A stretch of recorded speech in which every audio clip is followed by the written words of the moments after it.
मैं एक बन्ना दहेज गीत सुनाने जा रही हूँ। अगर आप लोग को पसंद आए तो लाइक शेयर कमेंट ज़रूर करें, फॉलो करें। तो आइए सुनाते हैं। बन्नी के पापा बड़ी रिधन सेठिया रे, बन्नी के पापा बड़ी रिधन सेठिया रे, तौली पसारी दई जागी नहीं रे ललनवा, अरे तौली पसारी दई जागी नहीं रे ललनवा।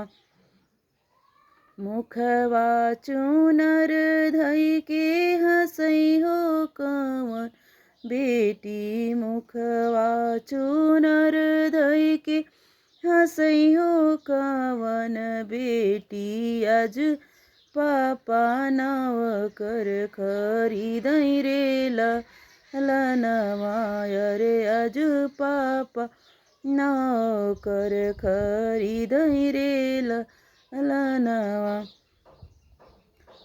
बन्ना के पापा बड़ी रिधन लोभिया रे, बन्ना के पापा बड़ी रिधन लोभिया रे, तौली पसारी दई जा मांगई रे ललनवा, अरे तौली पसारी दई जा मांगई रे ललनवा।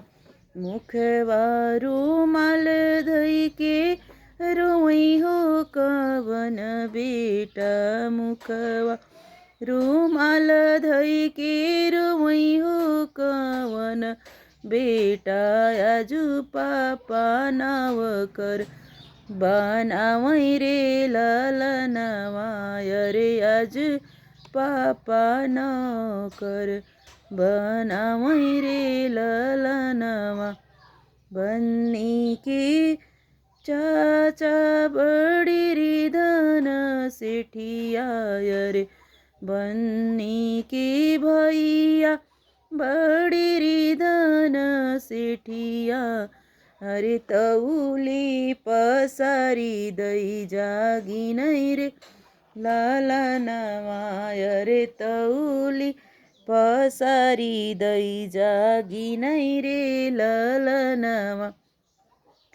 मुखवा चुनर धई के हंसई हो अंतिमा बेटी, मुखवा चुनर धई के हंसई हो अंतिमा बेटी, आज पापा नाव कर खरीदई रे ललनवा, अरे आज पापा नाव कर खरीदई रे ललनवा।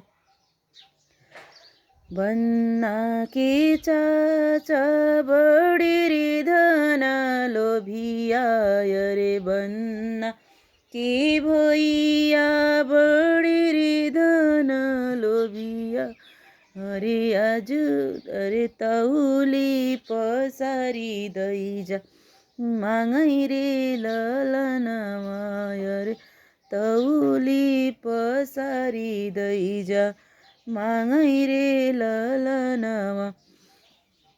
मुखवा रुमाल धई के रोई होया मन बेटा, मुखवा रुमाल धई के रोई हो आमन बेटा, आज पापा नाव कर बनावई रे ललनवा, अरे आज चाचा नाव कर बनावई रे ललनवा, अरे आज भैया नाव कर बनावई रे ललनवा।